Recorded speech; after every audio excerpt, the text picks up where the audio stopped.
All right, we will be starting shortly here. I believe our producer is just setting up the stream, and we should be able to go ahead.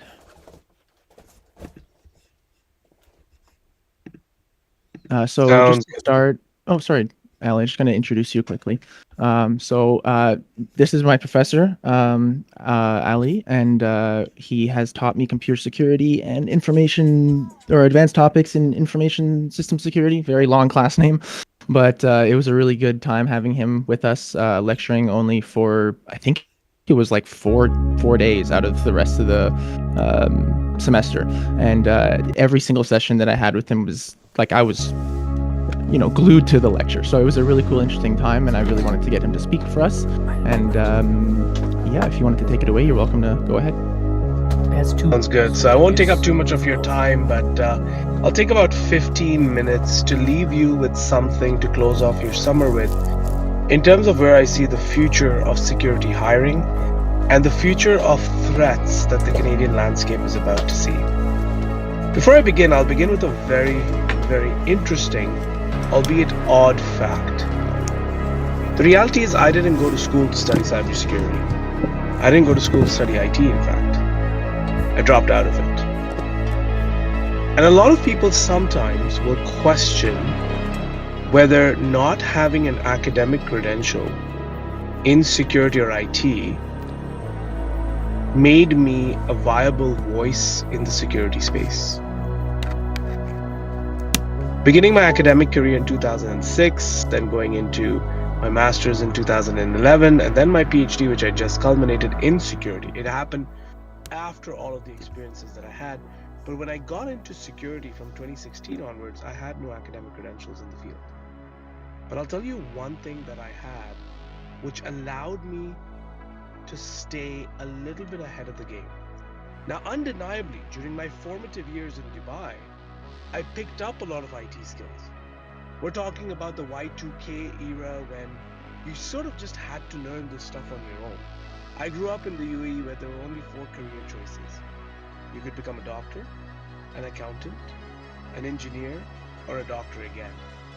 And if I can say so myself, belonging to the South Asian community, because you were brown, you were just expected to know computers. We lived up to the stereotypes. I lived up to that beyond belief.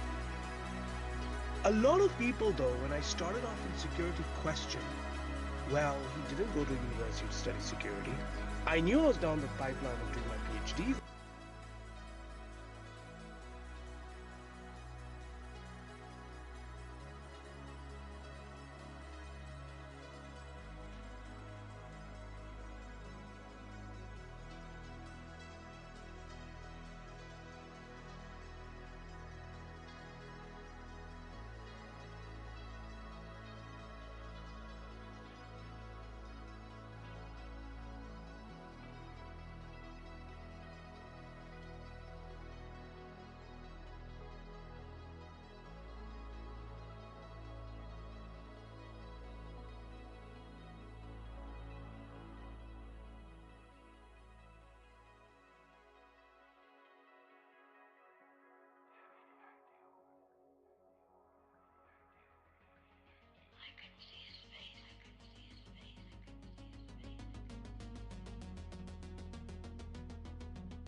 Come when I will be able to, on demand,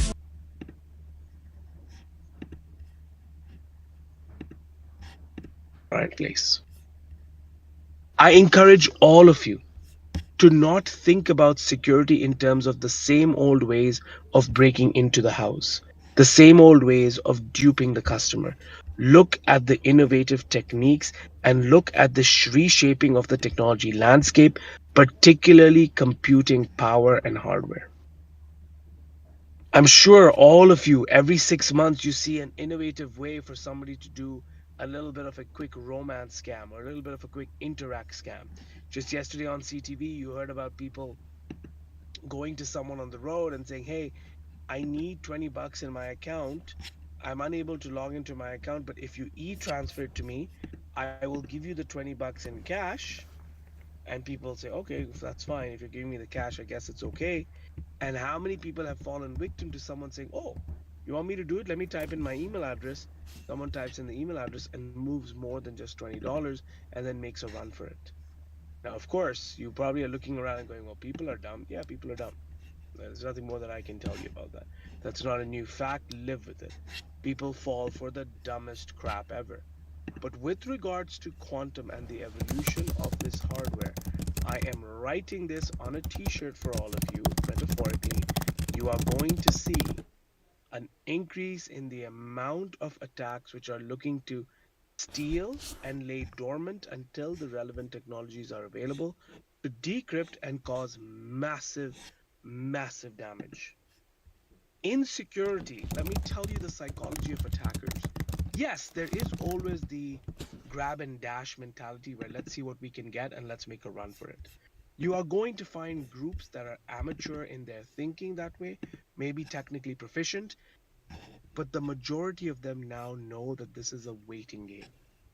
Get what you can, lay dormant with it, and then explode and access all of this at a time when the corporation least expects it, at a time when the corporation actually never even saw any signs of malpractice.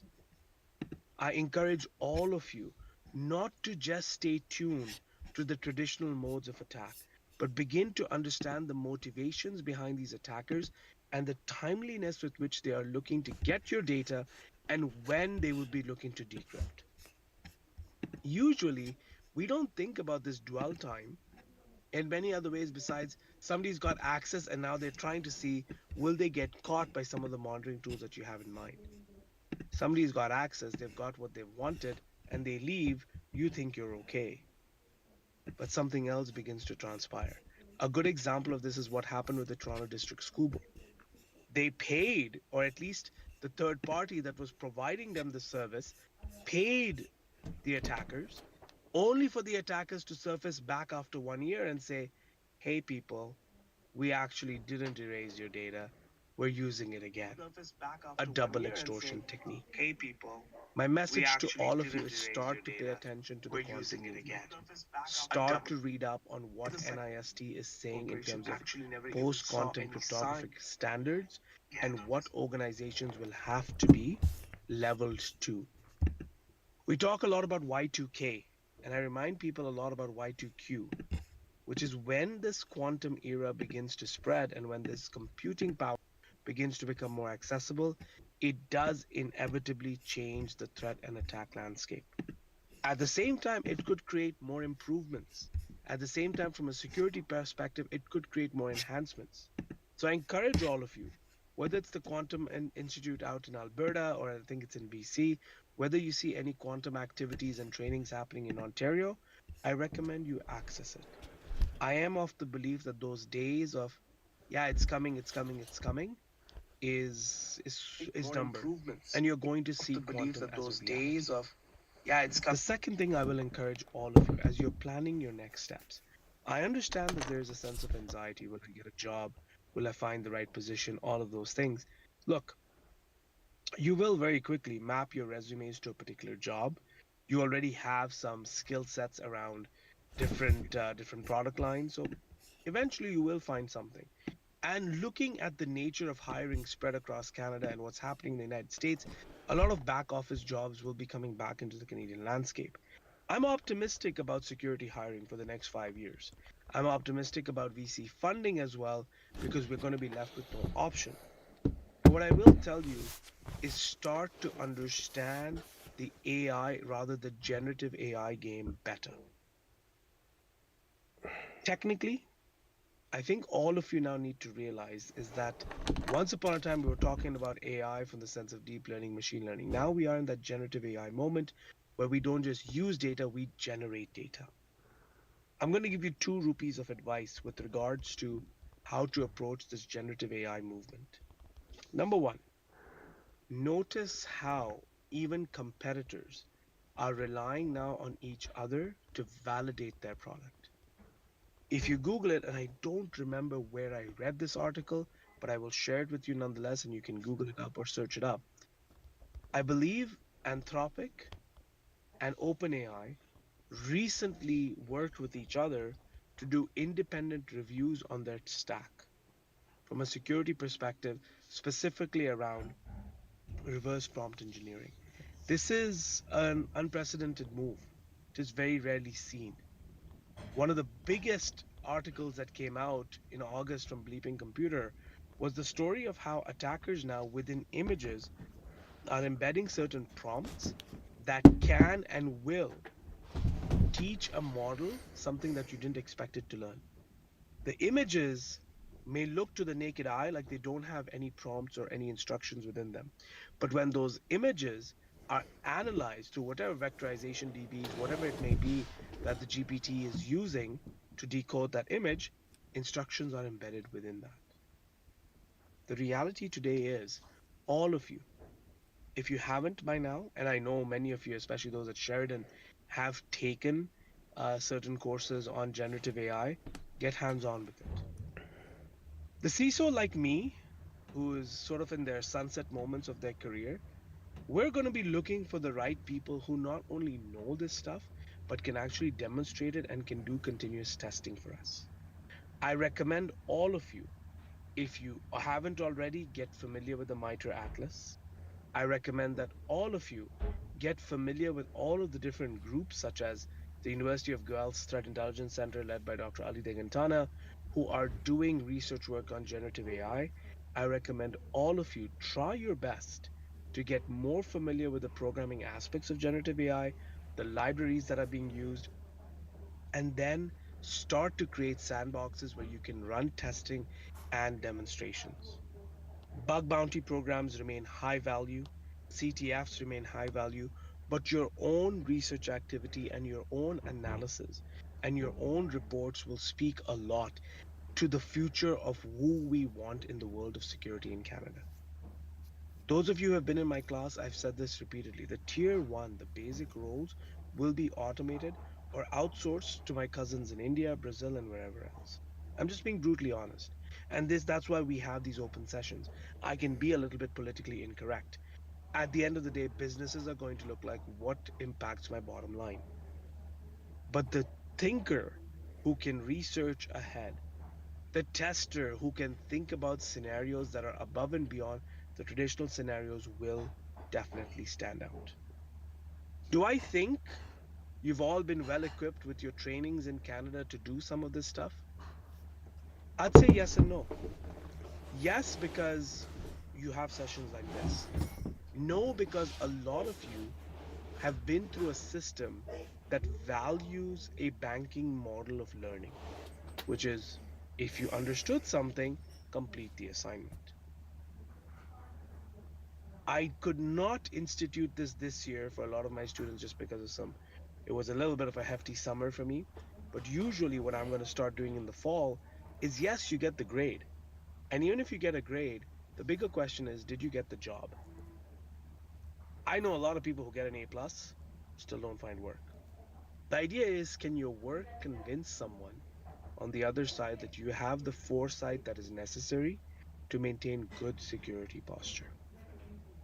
My closing message to all of you, I'm an example of it, but there are many others. Ruby Alkura, the CISO of Ruby Life. You owe him a lot because if you use apps like Lava Life and Ashley Madison and other dating sites, George Alkura is responsible for their security. Did not go to school to study security. If I look at very, very impressive individuals, even like the CISO of Sheridan College, Priya Mooley, spend a lot of time in consulting, not exclusively a security academic. Some of the top individuals in Canada, including Robert Herjavec, did not go to school to study security. Am I imparting to you that, oh, security is you don't have, you've wasted your time taking academic credential? No. What I'm asking you to do is to think more into the applied side of things. Show your portfolio, show your capabilities to do your own independent work. Do so within the paradigms of ethics, and you'll go a very, very, very long way. One of my mentors, his name is Kalyan Chakravarti. He's the CISO, or rather the CIO at Electrical Safety Authority. And he would always tell me this when I started in my early days in security. And he would say to me, security is not about answers, it's about questions. It's not about, yes, I was able to secure that door, now we're good to go. It's about the next question. What will the attacker be thinking of next in order to access this door? Constantly ask questions. With that, I want to thank all of you for giving me this opportunity to speak to all of you and engage with all of you. It's always a pleasure. I have Okay. nothing much more to add. I know it's a Friday night before a long weekend. Please feel free to the organizers to share my contact details. My Is your LinkedIn is camera down on? because I had an issue and I No. do have to bring it back Okay. up. So it'll be back up Is your by the microphone second week of on? September. I What? just need some Is time your to mic reset on? my profile. No. But Is your please feel free to camera share my on? email address and my No. number. I'm happy to stay in touch with all of you. And once you see me on LinkedIn, feel free to connect with me and reach out to me if I can be of any help to all of you. I'll take a pause over there and turn it back to our stream hosts. Thank you so much. If there are questions, now will be a good time for me to answer them. Yeah, if anybody has questions, you Okay. can go ahead, and then if not, we can proceed. Looks like there's no chat questions in the YouTube or in the Discord. No one has a audio, like a visual question, or you guys are okay? Seems like everybody's okay. So, yeah, thanks, Ali, for presenting that for us. That was really cool. Hopefully, we can You get can you do it in, on like maybe again both. during the school semester, maybe some other presentation or some project you're working on or some Yep. cool thing or something. That would be awesome to get you back in for sure. Whenever you But need yeah, me on, just let me know. I'd be happy to talk to you about what we're doing at the Operation Defend the North with CSIS and yes, RCMP. And I'd be happy to show you what scenarios and how we build attack scenarios and how we test and train and create playbooks around those lines. Happy to join at any other time at a future date. for sure. Awesome. And we just got one question in the chat. They said, or Wyatt asked, what do you recommend for learning how to speak better, as you said? Yeah, it's a very good question. So, for those of you that attended the last night, I did an optional session on the top 50 companies in Canada that are hiring. I'll take a leaf from that book, and I'll give you three suggestions on what you need to do. The first thing is you need to emulate a speaker that you really, really like. Someone like for me in my early days, and it's not related to security, but listening to Leslie Hazelton. She's a Jewish author who wrote a book called, she's written multiple books, but one specific book that she wrote was called After the Prophet, talks about the Middle East and the schisms that you see in the Middle East. And I really was attracted to her style because she had a very, very good technique of breaking things down. She used this really interesting thing when she would talk. She would always say, I'm going to talk about three important things, and she'd create this little mental agenda, and she stayed true to it. So number one is find a speaker that you can emulate, and everybody is going to find a different one, but I think it's not a bad idea not to copy their accent, but to copy some of their techniques by which they are parlaying information. That's number one. Number two, now yesterday I talked about, when you're at an interview, what's a good way to sort of, win people's attention. But this is more about, Do you improving the way want you that? speak. Number two is I know this is going to be a little The bit other one? sensitive, Do you but want the other bottle? I always tell people this is watch the way you Do you speak. want it? Look at how you come off. Body language is something that people read quite a bit. Today, for example, I can do this sitting in a car. But if I was doing a executive talk, I would be very, very cautious. And I would probably, book an Airbnb even if I was on the road, even if it meant that, I had to book it for the day and I would lose that money, that's fine. But I would do it because it's presence. It's important that people see you've got that persona around you. Your body language is critical. I want you all to start, and maybe if you want in the future, I can do a session on this because No, I took a lot of my guidance from go Dr. do Arun something. Mukherjee, who was a scholar of South Asian studies at York No, University. go do something. One of the things Go that do she would say is look something. at your hand gestures, look at how you move when you talk. The more you can control that, the more you're able to stay focused on your topic, and the more you're able to understand how the person ahead of you sees you. There are some occasions where I will say I don't want to speak in those platforms. I'll give you a simple one: open mics. Although I'm very comfortable with the stage, open mics is not my jam. I know that I find it very difficult, especially in an environment where people may be enjoying a meal or having a drink. I find it very difficult to engage in those environments. But put me on a keynote stage, put me on an academic environment, I can do it. You need to sort of know where you work best.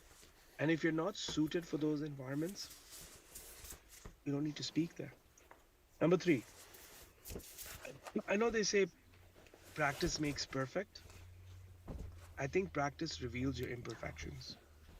You need to start to very slowly get yourself involved in different spaces where you can speak. Now, what does that mean in simple terms? I'm not saying go and find out if there's a, excuse me, if there's a conference where they'll let you speak. No, that's not what I'm asking you to do. What I'm asking you to do instead is take a back step. No. Go and look. Is there any environment where you can practice delivery and get feedback? On meetups, I believe there are some groups that allow people to come in to do a quick speech and get some feedback. Leverage that as much as you can. I remember during my early days at York, I remember during the time that I also spent at UF Ottawa, we used to have a lot of those sessions. And if you don't have it, try to create that for your own group. Let people come out, let them speak, let some professional judge and give you a little bit of feedback. Obviously, it's not feedback that is punitive in any way, but try to get in front of certain people that can give you the necessary feedback that equates your body language, your content, and your delivery. You will become a good speaker the day you become conscious of what gives you the edge. And you know what gives me the edge? I'm being very brutal about this. Usually, when someone sees, let's say, my picture on an agenda, a lot of people, and you may not like this, but I'm going to say it. They look at it and they go, oh, another South Asian individual who's into IT. Oh, yeah, okay. But suddenly that plays out really well when I start to talk. There's a little bit of eloquence, there's a little bit of control on the language, but there's also a little sense of I have my own style and flow.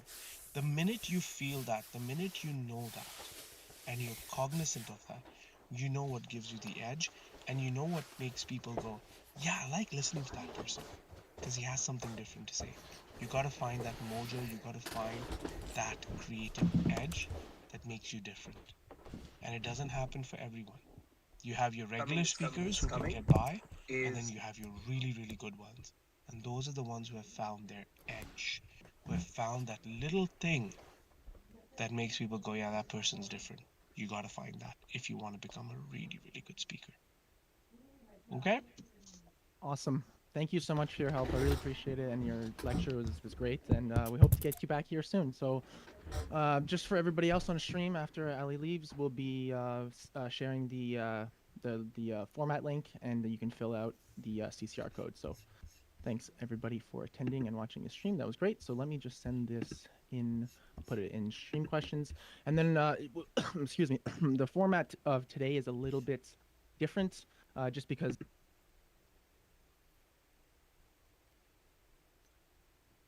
So we had guest speaker first. Now we'll have break. We'll go for about 5-10 minutes. We'll say 10 minutes, and then come back and we'll have a new segment, and then we'll have a middle segment, and then that's it. You guys will be done. So we'll see you guys in 10 minutes, and the form is in the stream questions.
too, so no worries.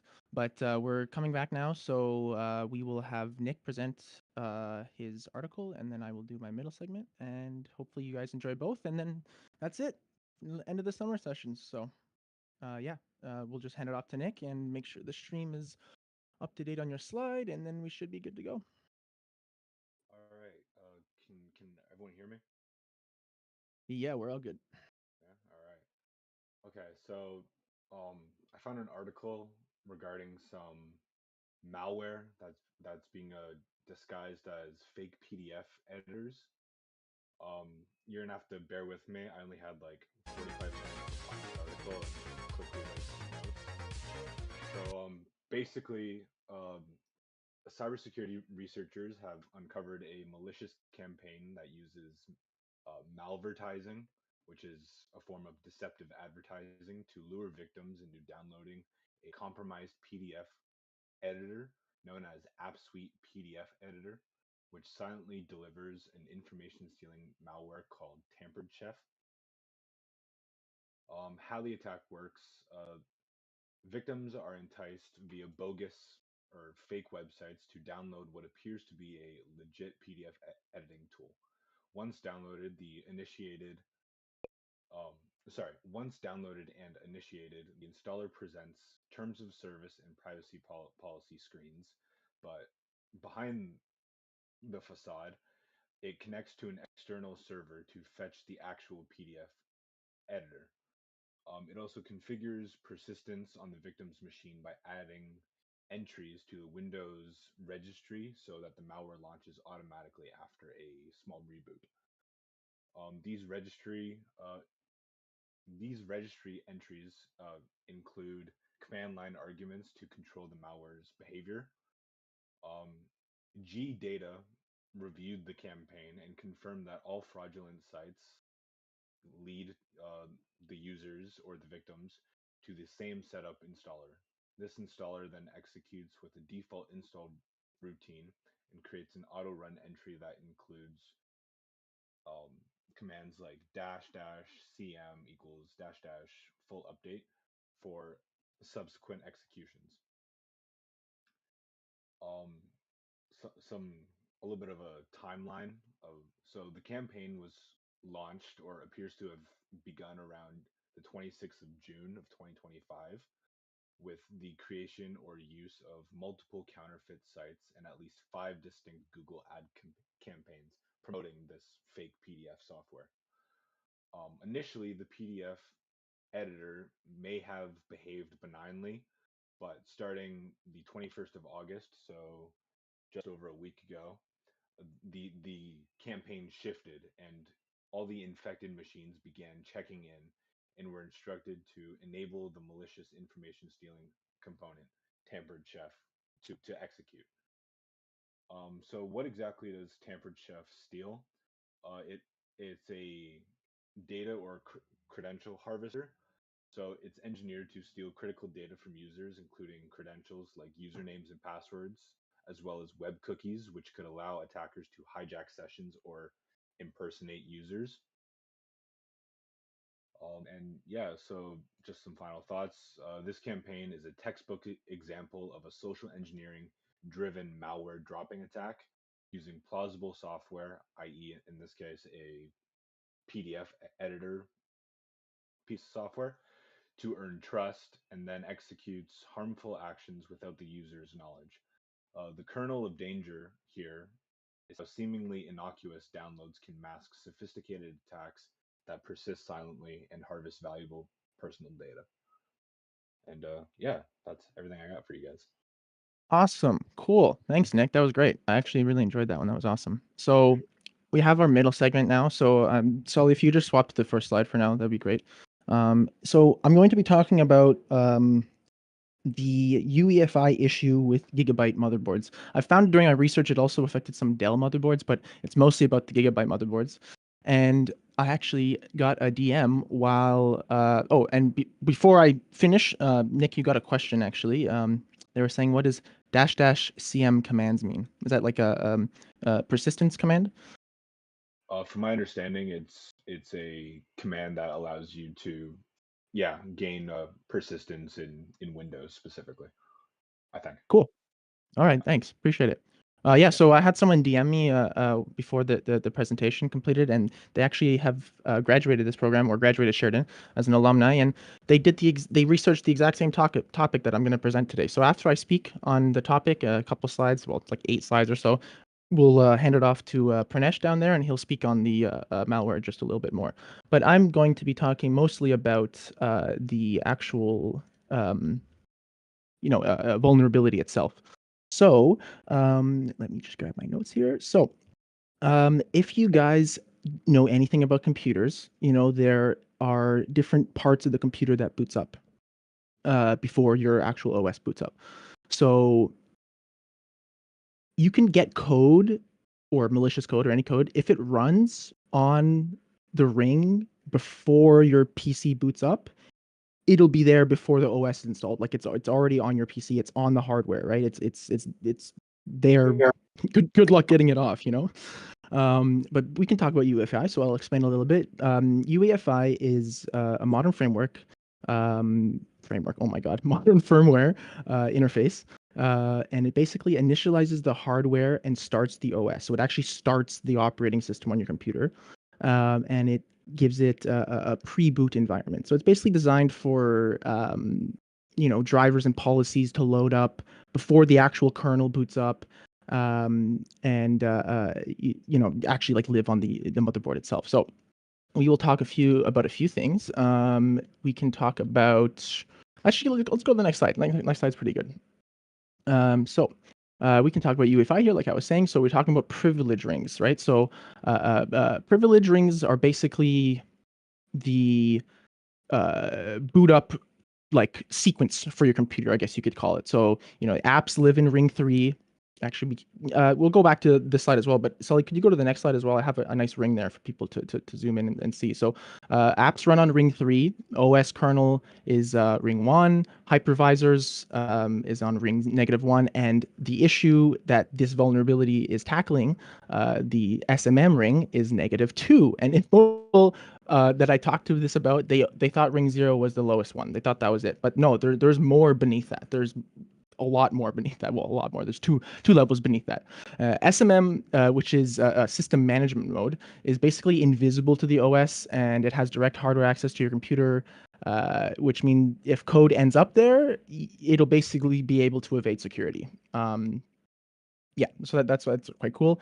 It has the highest privilege, SMM, and then it goes hypervisor, kernel, device drivers, and then your app, all your apps on your computer.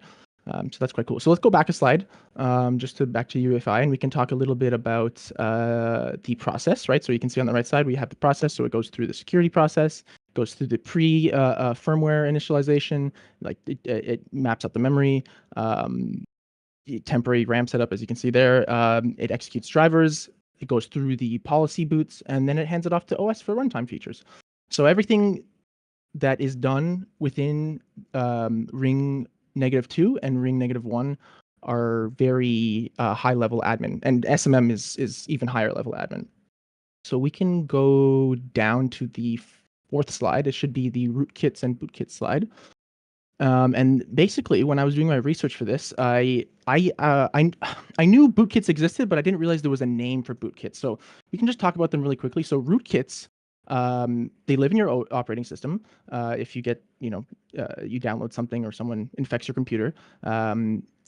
But bootkits and firmware implants, they actually load before the OS loads. So it hides itself in variables, which you'll see in the coming slide. It hides itself in drivers. It can hide itself in flash RAM. It could hide itself pretty much anywhere because it's on the motherboard, or it's on the system, the device. It's physical, right?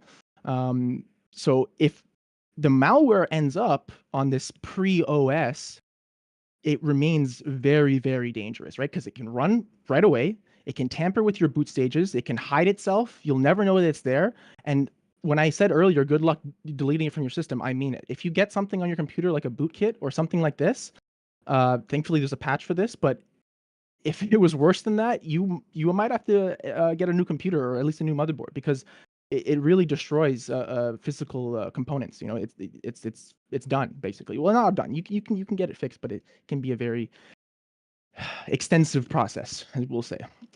So the vulnerability that we're covering today is basically called from this company called Binarly. It's like binary, but like binarily. I don't know. I don't know how to say it properly, but binarily. And they basically found a vulnerability in the Gigabyte UEFI firmware that allows SMM, the system management mode, to allow attacker influence rights into the system memory RAM, the actual RAM on the system memory. So it elevates itself from ring 0 all the way to ring -2. It bypasses the flash protections and it enables persistent firmware. So every single time that computer turns on and before the OS turns on, this thing will be booting. Right. So we can talk a little bit more about SMM here. I think that was the next slide. Thank you. And yeah, so like I was saying before, operates at the highest privilege level. It's completely transparent to the OS. OS never sees it. It never knows what's going on. It only knows about itself. And yeah, it's basically SMM is basically for the computer. It's all the actual physical computer process before the OS and the technology starts booting up, right? You have power management, you have hardware control, system management, air handling, security functions, right? Like TPM and thermal control, all that stuff. It all gets run with SMM.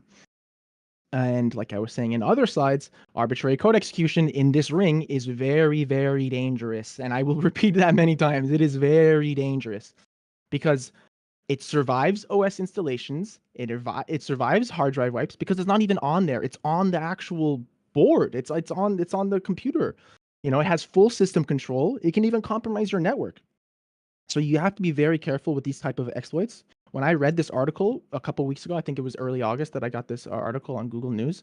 I literally like threw myself out of bed trying to read this article because I was like, I have a gigabyte motherboard. Half my computer is gigabyte. Am I screwed? You know? And I looked into it, and thankfully I'm not. Thankfully I'm fine. It was I think it was 1 or 2 generations before mine that was affected, so I was okay. But still, obviously, it's a very personal thing to me to own a bunch of gigabyte materials and have this be a very dangerous issue to have. So just a little tidbit of information there. We can go to the next slide and we'll talk a little bit about the technical details here. So basically, how the exploit works, right? So you can see over here, it uses this is like a normal function. This is the function I believe that got that had the vulnerability in it. So I'm not 100% with this vulnerability, like how it actually works with the malware, but it's awesome that Pranesh is here because I mean it seems like he was adamant to talk about it, so we can learn more about it from him. But basically, the system management mode handles specific handlers and specific interrupts. And there was a malicious system management interrupt, the SMI, that was sent to this function, and it was able to break and do things that was not supposed to do. Again, I'm not 100% sure with this, so we can hear Pranesh's discussion afterwards. And we had the vulnerability flow as well. So you have to have physical access to the computer, as far as I'm aware, to trigger this vulnerability. And you have to put it through a USB-C or USB-A, something like that. And as soon as it connects to the device, I believe the malicious code starts getting executed through SMM. And like I was saying earlier, it it establishes persistence and it modifies the firmware to maintain it across reinstalls, reboots, drive wipes, like 4 past drive wipes, 6 past drive wipes. It's never gonna go away. Like you're gonna be stuck with that forever. So I think we have a couple more slides here. Yeah, just a couple more slides here. This was just talking about the more technical details. So it was categorized as a 8.8. Oh, sorry. Can you go to the next slide for me? Thank you. Perfect. So yeah, so this the rating was an 8.8 high, so it's actually quite high. And like I found in my research, it did affect some Dell motherboards as well, but it was mostly the Gigabyte stuff. There is a patch for it, which is actually, even though I'm not affected, I probably should update my BIOS, so I might do that after this session. But yeah, so like I said, physical access required. It was found recently this month. Very high CVE rating. and it affects Dell and Gigabyte motherboards. So this, at the end of the day, was a stack buffer overflow, as it always is. When is it not a stack buffer overflow, right? So in that function, when they were assigning those variable names were not, as most buffer overflows are, they were not properly validated to see if it was going to be less than the value that was expected, which causes a bunch of issues, unsafe memory operations, and then it hijacks the control flow. So yes, I mean, we can go down to the skip the next slide, just press next, but hit it twice, and we'll go to the detection and mitigation slide. Yeah, perfect. So they use their own firmware scanner to use it, like their own internal scanner to find it. But there's also other frameworks that you can use if you're not an enterprise and you don't have thousands of dollars to spend on a software, or it's proprietary maybe. So I found ChipSec while doing this research. It looks pretty cool. And then I also found, I don't know how to say this, FWUPD. I don't know. FWUPD and ChipSec. Those look pretty cool. I looked into them before I made the slides, and it seems to be a very interesting way to manage the firmware and the actual hardware of the PC versus the actual like OS. So yeah, mitigation, update your BIOS, make sure you have secure boot on, make sure you have SMM protection on, make sure that no one is, near your computer that you don't want to be near your computer, and they're not doing any funky things, being a little creepy or suspicious or whatever. Just make sure you're watching your ports. And yeah, that's honestly pretty much it. There's another slide and then a question slide. The last slide is basically just some more implications. So previously, oh, next slide, Sully? Thank you. Previously, there have been other flaws in the similar type of execution for other companies. So this is not the first time. It's just we haven't had it for a while. So it was a bit scary. But yeah, you can definitely have a lot of issues. Imagine like this happens like during the supply chain. Maybe somebody loads this on before it even gets shipped to the customer. Like I don't even know if that's possible, but just imagine, like that would be really bad. So it can definitely undermine a lot of the security that people have put in place for their computers, just because of a simple basic buffer overflow. Yeah, so I hope you guys enjoyed the presentation. There's one more slide which just have my sources and any questions if you guys have questions for me. But yeah, that's it for me. So I hope you guys enjoyed.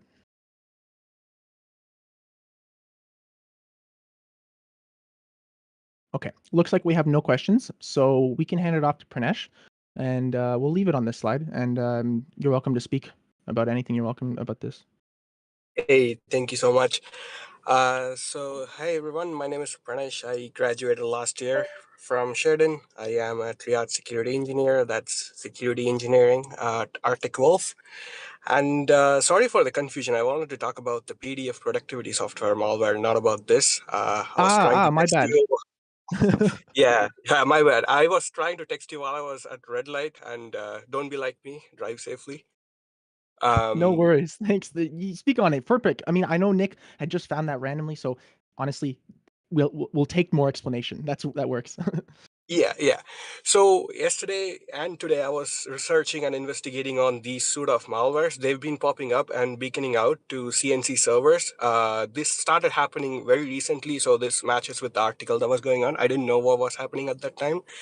We saw these increase in productivity software. So these threat actors are trying to exploit the human vulnerability rather than 0 days. So it's much more easier for them and it's cost effective for them to exploit the humans. So they do SEO poisoning, and we saw the putty malware thingy a couple of weeks ago. Whenever you search putty, you see the malware instead of the actual putty. So this time around, we are seeing PDF productivity software. If you try to download that MSI, you see legitimate certificates issued to them by AWS, Google, or whoever, and it actually validates with the Windows. But when you try to install, it executes PowerShell, which in turn executes multiple layers of commands. For example, it has a base 64 encoded command, but it's not actually a command that would unpack itself. you have to click it and it calls another command, which in turn unpacks this. And I'm seeing 5 to 6 layers of it unpacking at the same time. And it's being loaded as a rootkit. So also coincides with what you were just talking about. We saw the threat intelligence come in and take this case. We saw the beaconing activity all happening at the same time. I believe it's much more than just an info stealer. It might be a large compromise. We are seeing cities and governments being compromised at the same time. And I'm talking about different customers who have softwares like CrowdStrike, Sentinel-1. None of those were able to detect it. That's actually pretty scary, especially when it's 5 to 6 layers, and you have companies like CrowdStrike or, big companies like Arctic Wolf, and it's like, wait, we don't know about this. Like, what's going on? Like that's pretty scary. Yeah, it's So, pretty massive. I thought it's a small scale compromise. A random Russian teenager is trying to extract some detail, but no, that wasn't the case. We are seeing multiple customers compromise happening at the same time. That's a massive red flag for us. wow, that's definitely interesting. Well, thank you for that more explanation. That was amazing.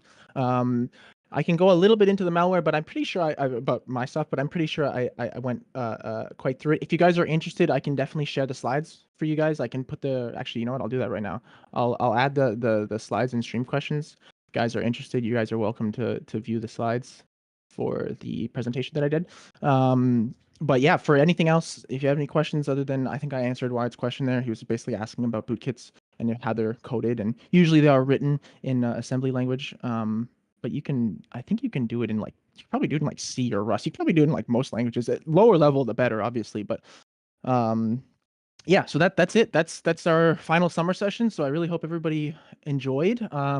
We haven't figured out the schedule for the new summer or the new semester yet, just because we have to figure out staff schedules. We have to make sure Sully can attend for the producer, and then we have to make sure that we're going to get enough attendance from the students and stuff. So yeah, we'll let you guys know when that date is coming, and we're not sure when we're going to run it yet. It might be the second week. It's definitely not the first week. It might be the second week, and it might be the third week. But whatever week it is, the next one is 2 weeks after that. So just remember that.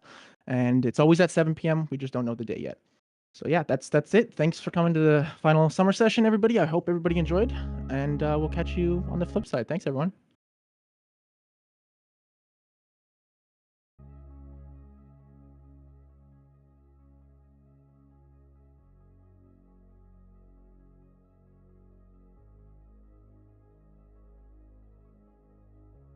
Going well. Good job, guys. Oh, I spoke way too fast. Holy shit. All right, Sully. I'll catch you later.